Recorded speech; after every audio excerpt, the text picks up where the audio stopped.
அஸ்ஸலாமு அலைக்கும் வரஹ்மத்துல்லாஹி வபரகாத்துஹு. சங்கைக்குரிய அருமையான பெருமக்களே,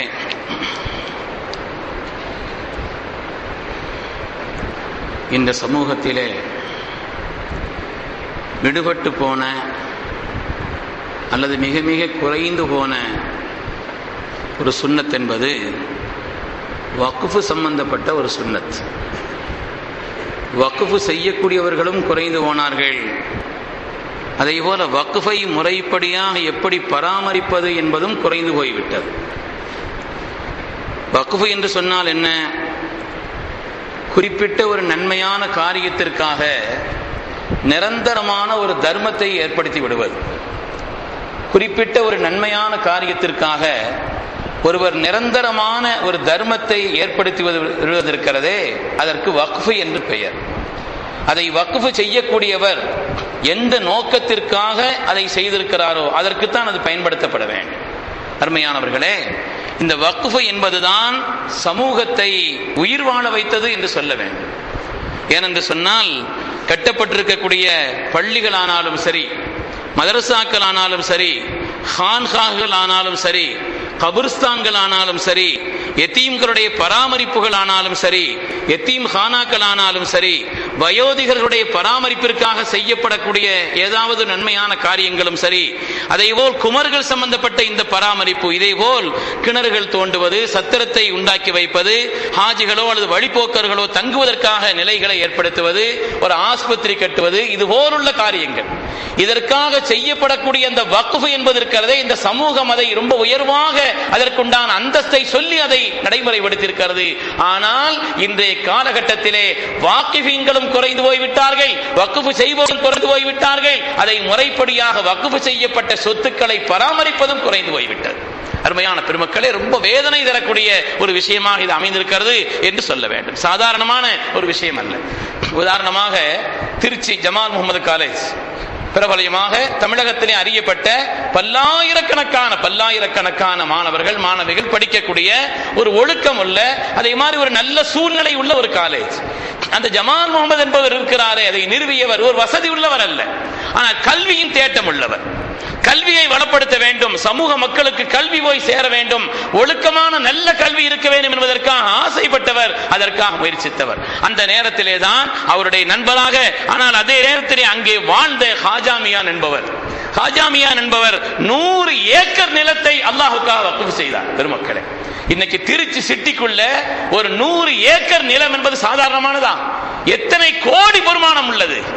ஆனால் இவ்வளவு மக்களும் கல்வி கற்பதற்குண்டான ஒரு சூழ்நிலையை ஏற்படுத்தி தந்தது அந்த வாக்ஃபினுடைய அந்த வக்ஃபின் நிலம் அல்லவா? பெருமக்களே, ஒருவர் கல்வியின் தேட்டமுள்ளவனாக இருந்தார், இன்னொருவர் அதற்காக நிலத்தை வக்ஃப் செய்தார். அல்லாஹ்வுடைய கருணை கொண்டு அது காலமெல்லாம் சமூகத்தினுடைய கல்வி தேவையை ஒரு பிரதானமான அளவிற்கு நிறைவேற்றக்கூடிய ஒன்றாக இருக்கிறது என்று சொன்னால், இப்படிப்பட்ட வாக்ஃபீன்களால் தான், இப்படி வக்ஃப் செய்யக்கூடிய நன்மக்களால் தான் அருமையானவர்களே இந்த ஷரியத்தினுடைய பல்வேறு விதமான காரியங்கள் நிலை பெற்றது என்று சொல்ல வேண்டும்.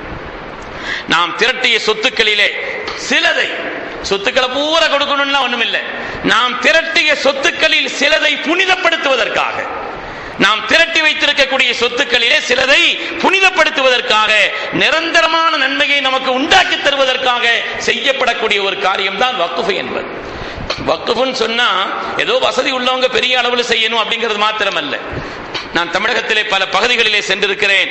என்னென்ன காரியங்களுக்கெல்லாம் வக்ஃபு செய்திருக்கிறார்கள். தமிழகத்திலே பிரபலமான கீரனூர் என்ற ஒரு ஊர், பழனிக்கு பக்கத்தில் கீரனூர் அது இருக்கிறாங்களே, அந்த ஊர் இருக்குது. அந்த ஊர்ல உள்ள அந்த வக்ஃபு செய்த பொருள்களை பார்த்திருக்கிறேன். ஒரு ஆளு தன்னுடைய ஒரு சின்ன சொத்து அதை எழுதி வச்சிருக்கிறாரு. எதுக்காகன்னு சொன்னா, தேலா கட்டி பிடிக்கிறதுக்காக. பாத்ரூமுக்கு போறவங்க அவங்க தங்களுடைய சிறுநீரை சுத்தமாக அதை நீக்க வேண்டும் என்பதற்காக வேண்டி தேலா கட்டி பிடிச்சு போடுறதுக்காக ஒரு ஆளுக்கு சம்பளம் கொடுத்து வைக்கணும், அதுக்காக இந்த சொத்து பராமரிக்க வேண்டும் என்று அதற்காக ஒரு சின்ன சொத்து எழுதி வச்சிருக்கிறார். எதற்கெல்லாம் சொத்து எழுதி வைத்திருக்கிறார்கள்? நன்மையான காரியங்களை முன்னோக்கி, பெருமக்களே, நன்மையான காரியங்களை கருதி எப்படி அவர்கள் செய்திருக்கிறார். அதே போல என்னென்ன காரியங்கள் எல்லாம் அதே ஊர்ல குளிர் நேரத்தில் பள்ளி வாசல்ல சுடுதண்ணி ஏற்படுத்தி கொடுக்கணும், அதுக்காக ஒரு ஆள் சொத்து எழுதி வச்சிருக்கிறார்.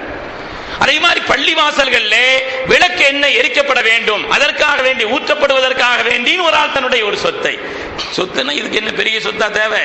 சின்ன அளவுக்குள்ள சொத்து தான், ஆனால் எழுதி வைத்திருக்கிறார். நிரந்தரமான நன்மையை தேடி அவர் அப்படி ஒரு காரியத்தை செய்து வைத்திருக்கிறார். அருமையான பெருமக்களே, அதே போல ஒரு ஊர்ல, நாகை மாவட்டத்தில் ஒரு ஊர்ல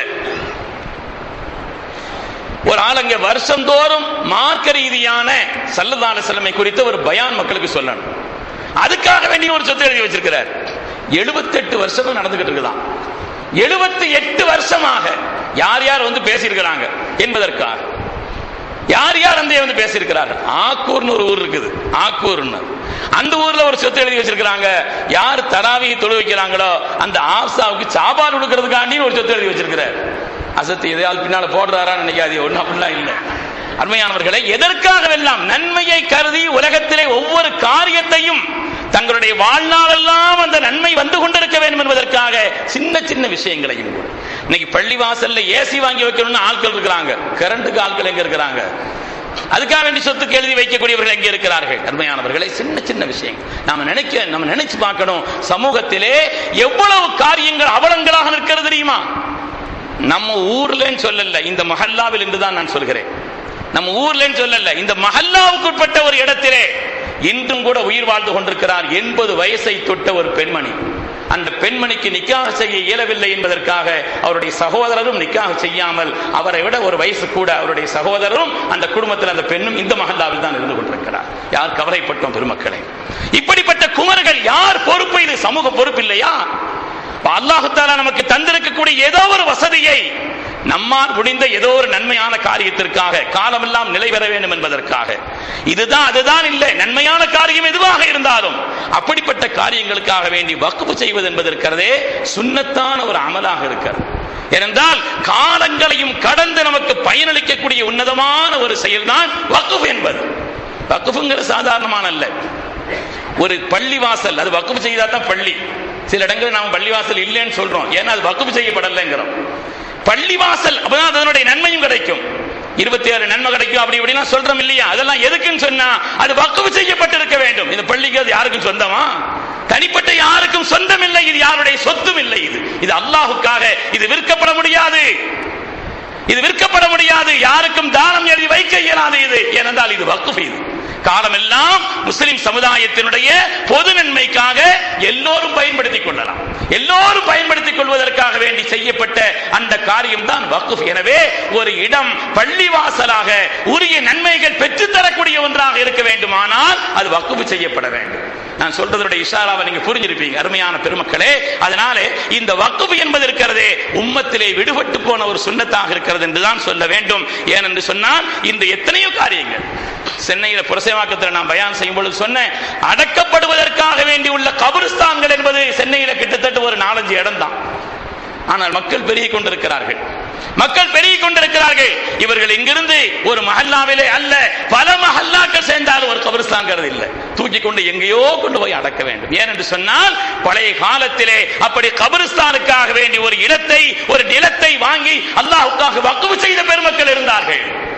அதில் கிடைக்கக்கூடிய ஒவ்வொரு நன்மையும் அவர்களுக்கு போய் சேர்ந்து கொண்டிருக்குமா இல்லையா? அருமையானவர்களே, இது மாதிரி ஒரு கிணறு தோண்டுவது, பயன்படக்கூடிய ஒரு கிணத்தை தோண்டி வைப்பது எந்த நல்ல காரியமோ காலமெல்லாம் நிலை பெறக்கூடிய அளவுக்கு அதுக்காண்டி பணத்தை கொடுத்துட்டு போறதில்லை, ஒரு சின்ன சொத்தை எழுதி வைக்கணும். அதிலிருந்து வரக்கூடிய வருமானத்தை இதற்காக இன்று ஓதப்பட்ட அருள் வசனத்தில் அல்லாஹ் ஒரு இடத்திலே சொன்னான், லன் தனாலுல் பிர்ர ஹத்தா துன்ஃபிகு மிம்மா துஹிப்பூன். நீங்கள் விரும்பக்கூடிய நீங்கள் விரும்பக்கூடிய ஒரு காரியத்திலிருந்து நீங்கள் செலவழிக்காத வரை அல்லாஹ்வுடைய கருணையை உங்களால் பெற்றுக்கொள்ள இயலாதுன்னு சொன்னான்.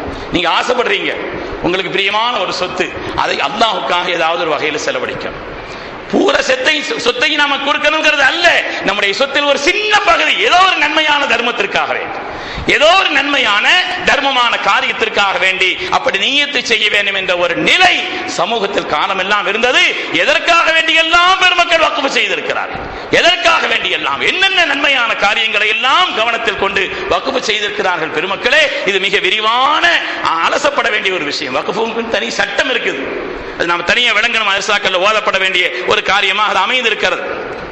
வக்ஃப் என்பது இந்த ஆயத்து இறங்கின உடனே லன் தனாலுல் பிர்ர ஹத்தா துன்ஃபிகு மிம்மா துஹிப்பூன் என்ற இந்த ஆயத்து இறங்கின உடனே சையதுனா அபூ தல்ஹா ரலியல்லாஹு அன்ஹு அவர்கள், அபூ தல்ஹா ரலியல்லாஹு அன்ஹு அவங்களுக்குன்னு சொந்தமான ஒரு தோட்டம் இருந்தது. அவர்களுக்கு சொந்தமான ஒரு தோட்டம் பெருமக்களே. பல்லாயிரக்கணக்கிலே அதிலே அவர் மரங்களை நட்டு வைத்திருந்தார். சொன்னார், அஹப்பு அம்வாலி, எனக்கு அந்த என்னுடைய சொத்துக்களிலேயே ரொம்ப பிரியமான சொத்துன்னு சொன்னார். அல்லாஹ் சொன்னானே, உங்களுக்கு பிரியமானதை நீங்கள் செலவழிக்கும் வரை என்று எப்பொழுது அல்லாஹுடைய ஆயத்து வந்துருச்சோ, என் ரப்பினுடைய திருப்தி எனக்கு கிடைக்க வேண்டுமே, அல்லாஹுடைய ஹபீபே இது எனக்கு பிரியமான சொத்துன்னு சொன்னாங்க. சில இடங்கள் இருக்கும் இல்லையா, அவங்களுக்கு ரொம்ப பிரியமா இருக்கும். எத்தனையோ சொத்துக்கள், எத்தனையோ இடங்கள் இருந்தாலும் அவங்களுடைய மனதிற்கு பிடித்தமானது என்று சில விஷயங்கள் இருக்கும் இல்லையா, அப்படி சொந்தமான ஒரு சொத்து அதற்கு அபூ தல்ஹா ரலியல்லாஹு அன்ஹு அவருடைய பைரஹா என்ற தோட்டம் அல்லாஹ்வுக்காக வக்ஃப் செய்தாங்க. ரசூலுல்லாஹி வந்து சொன்னாங்க, அல்லாஹ்வுடைய ஹபீபே என்னுடைய ரப்பு இந்த ஆயத்தை இறக்கிட்டான், அதற்காக இதை ரப்புக்காக நான் வக்ஃப் செய்து விட்டேன் சொன்னாங்க. போய் தோட்டத்தினுடைய உள்ள கூட நுழையல்ல, வீட்டில் அந்த தோட்டத்தில் ஒரு குடில் அமைத்து அவங்களுடைய மனைவி பிள்ளைகள்லாம் இருந்தார்கள். அல்லாஹ்வுக்காக நான் வக்ஃப் செய்துட்டேன், வெளியில வாங்கன்னு சொன்னாங்க. பெருமக்களை ஆனந்தத்தோடு கொடுத்தார், ஆனந்தத்தோடு. இந்த பைரஹா தோட்டம் மஸ்ஜித் நபவியோடு சேர்ந்து இருக்கிறது. மஸ்ஜித் நபவியினுடைய பெண்கள் அந்த ஆண்கள் நுழையக்கூடிய அந்த கேட்டினுடைய முன்பகுதியில் தான் அந்த பைரஹா தோட்டம் இருந்தது என்று அடையாளம் காட்டுகிறார்கள். எவ்வளவு பெரிய மகத்தான தியாகம் அன்றைய காலகட்டத்தில் பெருமக்கள். இன்னைக்கு சொத்து சேர்த்து வைக்கிறோமே தவிர பிறருடைய நன்மை, சமூகத்தினுடைய நன்மை என்பதற்காக காலமெல்லாம் பயன்படக்கூடிய அந்த நன்மைக்காக இன்று வக்ஃப் செய்யக்கூடிய பெருமக்கள் யார் இருக்கிறார்கள்? வக்ஃப் செய்வதும் குறைந்து போய்விட்டது, வக்ஃபை பராமரிப்பதும் குறைந்து போய்விட்டது. வக்ஃப் செய்யப்பட்ட அந்த பொருளை முறையாக பராமரிப்பது என்பது குறைந்து போய்விட்டது. அருமையான பெருமக்களே, மதீனா முனவ்வராவிற்கு சஹாபாக்கள் வருகிறார்கள். யாருக்கும் தண்ணீர் ஒத்துக்கொள்ளவில்லை. தண்ணீர் ஒத்துக்கிறாட்டா என்னென்ன வியாதி வரும், காய்ச்சல் வரும், சிலர் படுத்த படுக்கையாக இருக்கிறார்கள். என்ன, மதீனாவுடைய அந்த ஒரு கிணற்று தண்ணீரை தவிர, பீர் ரூமா என்ற ஒரு கிணற்றினுடைய அந்த தண்ணீரை தவிர எந்த கிணற்று தண்ணீரும் மக்காவாசிகளுக்கு ஒத்துக்கொள்ள. எல்லாரும் படுத்த படுக்கையில் இருக்கிறாங்க. ஒரு நாளாவது நமக்கு மக்காவினுடைய அந்த தண்ணி மாதிரி கிடைக்குமான்னு ஆசைப்பட்டு வைத்து படித்தவர்கள் இருக்கிறார்கள். பெருமக்களே, அப்படிப்பட்ட நிலையில் தான் ஸல்லல்லாஹு அலைஹி வஸல்லம் சொன்னார்கள், யார் பீர் ரூமா கிணற்றை வாங்கி அல்லாஹ்வுக்காக வக்ஃப் செய்கிறார்களோ அவங்களுக்கு சொர்க்கத்துக்கு நான் பொறுப்புன்னு சொன்னாங்க ஸல்லல்லாஹு அலைஹி வஸல்லம் அவர்கள்.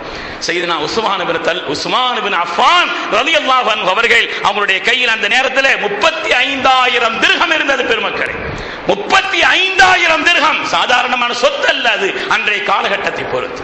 அதற்கு உஸ்மான் ரலியல்லாஹு அன்ஹு அவர்கள் யார் பீர் ரூமாவை வாங்கி அல்லாஹ்வுக்காக வக்ஃப் செய்கிறார்களோ அவங்களுக்கு சொர்க்கம் அல்லாஹ்வுடைய ஹபீப் பொறுப்பெடுத்துக் கொண்டார்கள். நேரா அந்த யஹூதிட்ட போய் அந்த கிணத்தை வாங்கினான். கிணற்றை வாங்கி கண்மணி நாயகம் ஸல்லல்லாஹு அலைஹி வஸல்லம் அல்லாஹ்வுடைய ஹபீபே இந்த கிணற்றை ரப்புக்காக நான் வக்ஃப் செய்துட்டேன்னு சொன்னான். எல்லோரும் பயன்படுத்தலாம், எல்லோரும் தண்ணீர் எடுத்துக் கொள்ளலாம், இதை விலை கொடுத்து தண்ணீர் வாங்க வேண்டிய ஒரு நிலை என்பது இல்லை, எல்லோரும் வாங்கலாம் என்று அதை அல்லாஹ்வுக்காக வக்ஃப் செய்தார்களே. பெருமக்களை, எவ்வளவு பெரிய பாக்கியவான்கள் அவர்கள், எவ்வளவு பெரிய பாக்கியவான். சித்தியக்குல் அக்பர் சையதுனா அபூபக்கர் சித்திக் ரலியல்லாஹு அன்ஹு அவர்கள் மஸ்ஜித் நபவியினுடைய இடத்தை தன்னுடைய பொருளாதாரத்தை கொண்டு வாங்கி அல்லாஹ்வுக்காக வக்ஃப் செய்தார். கியாமத் நாள் வரை யாரெல்லாம் மஸ்ஜித் நபவியிலே தொழுகிறார்களோ அதனுடைய ஒரு நன்மை தொழுகிறவங்களுக்கு குறைவு இல்லாம சித்திக் நாயத்துக்கு கிடைக்குமா இல்லையா? நாம் இருக்கக்கூடிய இந்த பள்ளி யார் வக்ஃப் செய்தாங்க நமக்கு தெரியல. இந்த இடத்தை வாங்கி அல்லாஹ்வுக்காக வக்ஃப் செய்த அந்த சீதேவிகள் அல்லாஹ் அவர்களுக்கு நிரந்தரமான சொர்க்கத்தை வழங்கி அருள வேண்டும். பெருமக்களே, சாதாரணமான ஒரு காரியம் அல்ல. பல காரியங்களிலே செய்த நன்மக்கள் இருக்கிறார்களே, தங்களுடைய பெயர் வழியிலே தெரிய வேண்டும் என்பதற்காக அவங்க செய்யல, அல்லாஹ்வுக்காக செய்தாங்க. அதிலிருந்து இது பயன்படுத்தப்பட வேண்டும் என்பதற்காக செய்த பெருமக்கள் இருக்கிறார்கள். அதனால வக்ஃப் என்ற இந்த காரியம் என்பது இருக்கிறதே, மார்க்கம் நமக்கு கற்றுத்தந்த உன்னதமான ஒரு நடைமுறை, உன்னதமான ஒரு நடைமுறை. ஸல்லல்லாஹு அலைஹி வஸல்லம் சொல்வார்கள், முஸ்லிம் ஷரீஃபிலே ஹதீஸ் வருது, இதா மாத்த இப்னு ஆதம் இன்கதஅ அன்ஹு அமலு. ஒரு மனிதன் மௌத்தாகி விட்டால் உலகத்தில் இன்னும் அமல் செய்ய முடியாது. ஒரு சுப்ஹானல்லாஹ் என்று சொல்ல முடியாது, ஒரு லா இலாஹ இல்லல்லாஹ் சொல்ல முடியாது. ஒரு மனிதன் மரணித்து விட்டால் அவனுடைய அமல்கள் எல்லாம் நின்று போய்விடுகிறது. ஆனால் 3ஐ தவிரன்னு சொன்னாங்க ஸல்லல்லாஹு அலைஹி வஸல்லம். 3ஐ தவிர, ஒன்று சதகத்துன் ஜாரியா, நீடித்த நிலைத்த தர்மம். அதைத்தான் வக்ஃப் என்று பெருமக்கள் சொல்கிறார். நீடித்த நிலைத்த தர்மம். உலகத்தில் ஒரு நல்ல காரியத்தில் ஒரு இடத்துல தண்ணீருக்காக ஒரு பைப்பு தோண்டி அந்த இடத்துல இருந்து தண்ணீர் பிடித்துக் கொள்வதற்காக ஒரு ஆள் ஏற்பாடு செய்து கொடுத்தார். எவ்வளவு காலம் அதிலே மக்கள் பயன்படுத்திக் கொண்டே இருக்கிறார்களோ அவ்வளவு காலமும் அதனுடைய பயன்பாட்டை, அதனுடைய நன்மையை பெற்றுக்கொண்டே இருக்கிறார். ஒரு பொது காரியத்திற்காக வேண்டி ஒருவர் ஒரு நன்மையான நிலையை அல்லாஹ்வுடைய பொருத்தத்தை நாடி, உலகாதாய நோக்கத்திற்காக பெருமைக்காக புகழுக்காக செய்யக்கூடாது, அல்லாஹ்வுடைய திருப்தியை நாடி செய்யப்பட்டால் ஸல்லல்லாஹு அலைஹி வஸல்லம் சொன்னார்கள் அல்லவா, இறந்து போய் விட்டாலும் கூட, உலகத்தை விட்டு அவர் மரணித்து விட்டாலும் கூட அவருக்கு இந்த நன்மை தொடர்ந்து கொண்டே இருக்கும். இரண்டாவது, பயன்படக்கூடிய, உலகத்திலே பயன்பாடு அளிக்கக்கூடிய சிறந்த கல்வி என்று சொன்னார். அந்த கல்விக்காக செய்யப்படக்கூடிய காரியங்கள். 3, வலதுன் சாலிஹுன் யதுஉ லஹு, அவர்களுக்காக துஆ செய்யக்கூடிய சாலிஹான மக்கள். இன்னைக்கு அதுவும் குறைஞ்சு போயிடுச்சு. பழைய காலத்துல எல்லாம் பெற்றோர்கள் ஒரு மாதிரி இருந்தாலும் நம்ம பிள்ளைங்க நல்லாகணும்னு நினைச்சாங்க, நம்ம பிள்ளைங்க நல்லாகணுமே நினைச்சாங்க. இன்னைக்கு வாப்பமார் தான் தொழுகிறாங்க, பிள்ளைகள் தறிக்கிட்டு போய்கிட்டு இருக்கிறாங்க. நீங்க அதுக்கு நேர் மாத்த. பழைய காலத்துல பெற்றோர்கள் அப்படி இப்படி இருந்தாங்க, என் பிள்ளை நல்லபடியாகணுமே ஆசைப்பட்டாங்க. இன்னைக்கு வாப்பமார் பெரிய ஆட்கள்லாம் தொழுகையாளிகளாக அவங்க இபாதத்துள்ளவர்களா இருக்கிறாங்க. பிள்ளைங்க இவருடைய கட்டுப்பாட்டில் இல்லை. அருமையானவர்களே, நமக்கு துஆ செய்யக்கூடிய மக்களாக அவர்கள் இல்லை.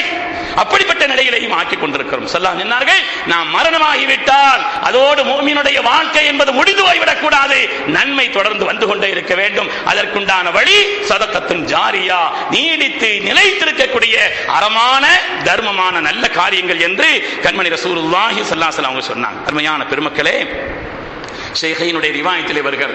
ஷைഖைன் என்று சொன்னால் இமாம் புகாரி, இமாம் முஸ்லிம். இமாம் புகாரி முஸ்லிமுடைய அந்த ரிவாயத்திலே ஒரு ஹதீஸ் வருகிறது. சய்யிதுனா உமர் ரலியல்லாஹு தஆலா அவர்கள் கைபர்ல ஒரு இடத்தை வாங்கினாங்க. தன்னுடைய சொத்துக்களை வித்து வாங்கினாங்க. தன்னுடைய மற்ற சொத்துக்களை எல்லாம் வித்து கைபர்ல ஒரு பெரிய நிலத்தை வாங்கினார்கள். நிலத்தை வாங்கினது மட்டுமில்ல, அந்த நிலம் அவர்களுக்கு மிக மிக பிரியமாக இருந்தது. ரொம்ப விலை உள்ள நிலமும் கூட, ரொம்ப விலை உள்ளதாக அவங்களுக்கு இருந்தது. அவங்க சொன்னாங்க, என்னுடைய பொருளாதாரத்தில் மிக விலை உள்ளதாக இந்த கைபருடைய சொத்து இருந்துச்சு. அதை வாங்கின உடனே நேரா ஸல்லல்லாஹு அலைஹி வஸல்லம் வந்தாங்க.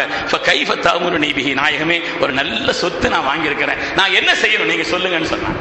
நான் அந்த சொத்தை என்ன செய்ய வேண்டும், நீங்கள் என்ன கட்டளை இடுகிறீர்களோ அதை நான் செய்கிறேன் என்று சொன்னார். அருமையான பெருமக்களே, கண்மணி நாயகம் ஸல்லல்லாஹு அலைஹி சொன்னார்கள், இன் ஷி'த ஹபிஸ்த அஸ்லஹா வ தஸத்தக்த பிஹா. அதற்கு உமர் அவர்களே, நீங்கள் விரும்பினால் அந்த சொத்தை அப்படியே வைத்துக்கொண்டு அதிலிருந்து வரக்கூடிய பயன்பாடுகளை சதகாவுக்காக நீங்கள் நியத்து செய்யலாம் சொன்னார்.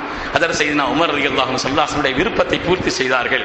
அந்த நிலத்தை அவர்கள் அல்லாஹ்வுக்காக வக்ஃப் செய்து அதிலிருந்து வரக்கூடிய சொத்துக்களை, அதிலிருந்து வரக்கூடிய நன்மையான காரியங்களை அதற்கு உமர் ரலியல்லாஹு தஆலா அவர்கள் சதகாவுக்காக வேண்டி அவர்கள் எழுதி வைத்தார்கள் என்பதை பார்க்கிறோம். அருமையான பெருமக்களே, இந்த பொறுப்பை கூட அதற்கு ஹஸ்ஸான் ஆகிட்டு சொன்னாங்க. இது சாதாரண ஒரு காரியம். ஒரு இடத்துல மரம் நடுகிறோம், அந்த மரம் எவ்வளவு காலம் பலன் தருகிறதோ, அந்த மரத்திலிருந்து ஏதாவது ஒரு மிருகங்கள், ஏதாவது ஒரு பறவைகள் கொத்தி ஒன்று தின்னுச்சின்னா அதுவும் சதகாவுடைய நன்மை நமக்கு வரும் சொன்னாங்க ஸல்லல்லாஹு அலைஹி வஸல்லம். அருமையான பெருமக்களே, அப்படி அறமான தர்மமான காரியத்தில் ஒன்றான அந்த வக்ஃப் என்ற இந்த சுன்னத் இன்றைய உலகத்திலே ரொம்ப குறைந்து போய்விட்ட ஒரு சுன்னத்தாக, அல்லது இல்லாமல் போய்விட்ட ஒரு சுன்னத்தாக, அப்படி செய்யப்பட்ட வக்ஃப் சொத்துக்களும் பராமரிக்கப்படாத ஒரு நிலையிலையும் ஆக்கப்பட்டிருப்பதையும் நாம் பார்க்கிறோம். அதனால அல்லாஹ் நமக்கு நிறைந்த சொத்துக்களை தரணும், ஆனா அல்லாஹ்வுடைய பிரியத்திற்காக, அவனுடைய திருப்திக்காக, நமக்கு நல்ல காரியம்னு தெரியக்கூடிய ஏதாவது ஒரு அறமான காரியத்திற்காக செலவழிக்கணும், நியத்து வைக்கலாமா? அல்லாஹ் அதற்குண்டான வசதியையும் வாய்ப்பையும் நமக்கு தர வேண்டும். அருமையானவர்களே, விசாலமான விரிந்த நம்முடைய சொத்துக்களில் ஒரு குறிப்பிட்ட பகுதியை, உதாரணமா பள்ளியில வந்து நம்ம என்ன செய்யணும், இப்ப எவ்வளவு பேர் தொழுகிறாங்க, இந்த வெளிச்சம் ஃபேன் அதெல்லாம் ஓடுது இல்லையா, இந்த பள்ளியில எவ்வளவு காலம் இங்கே வெளிச்சம், இங்கே லைட் இருக்குதோ அதுக்குண்டான நான் எலக்ட்ரிக் பில்லை நான் கட்டுறேன், அதுக்காக வேண்டிய ஒரு சின்ன சொத்து எழுதி வச்சால் எவ்வளவு சாதாரணமான ஒரு காரியம் அல்ல. உதாரணத்திற்கு நான் சொல்கிறேன். அது மாதிரி தண்ணீருடைய நிலை என்பது, அது மாதிரி பல்வேறு காரியங்கள், இதுதான் அதுதான் என்று இல்லை, நன்மையான அறமான எந்த காரியத்திற்காக பெரிய சொத்துக்களை தான் எழுதணுங்கிறது இல்லை, சின்ன சொத்துக்களை. பழைய காலத்துல எல்லாம் தாங்க புதுசா ஒரு நல்ல ஒரு வீடு வாங்கினாங்கன்னு வைங்க, இந்த இன்னொரு வீடு இருக்குது, சாதாரண ஒரு சிறிய வீடா இருக்குது, அவங்க உபயோகிச்ச ஒரு வீடா இருந்துச்சுன்னா வக்ஃப் செய்வாங்க.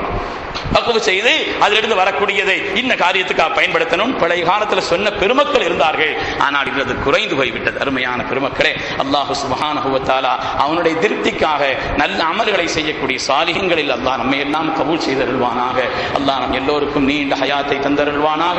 நம்முடைய வாழ்நாளுக்கு பின்னாலும் கூட கியாமத் நாள் வரை நமக்கு நன்மைகள் வந்து சேர்ந்து கொண்டே இருக்கக்கூடிய அளவிற்குண்டான உயர்ந்த நல்ல காரியத்தை செய்யக்கூடிய சாலிஹீன்களில் அல்லாஹ் நம் எல்லோரையும் கபூல் செய்தருள்வானாக. ஆமீன் ஆமீன் யா ரப்பல் ஆலமீன். வ ஆகிரு தஅவானா அனில் ஹம்துலில்லாஹி ரப்பில் ஆலமீன். அல்லாஹ் நாளைக்கு இந்த பெண்கள் பயான் காலையில் இருக்குது. நம்முடைய இளைஞர்கள் பெரியவர்கள் வந்து கொஞ்சம் முன்னால் போய் கரெக்டாக 10 மணிக்கு ஆரம்பிக்கும். ஒரு 3/4 மணி நேரம், ஒரு மணி நேரம் பயான் இருக்கும். அதுக்கப்புறம் 1/2 மணி நேரம் திக்ர் இருக்கும். அப்புறம் அதுக்கு துஆவும் இருக்கும். ரமதானுடைய காலம், ஆண்களும் முழுமையாக கலந்துக்கிறணும், பெண்களை இன்ஷா அல்லாஹ் கலந்து கொள்ள செய்யணும். குறிப்பாக நம்முடைய இளைஞர்கள்லாம் முன்னால் போய் நின்று, நம்முடைய சேமியாப்பா ஸ்கூலில் நடக்குது, காலையில் அந்த வேலைகள் பணிகள் இருந்துச்சுனாலும் இன்ஷா அல்லாஹ் நீங்கள் அதில் பங்கெடுத்துக் கொள்ள வேண்டும் என்பதையும் கேட்டுக்கிறேன். அஸ்ஸலாமு அலைக்கும்.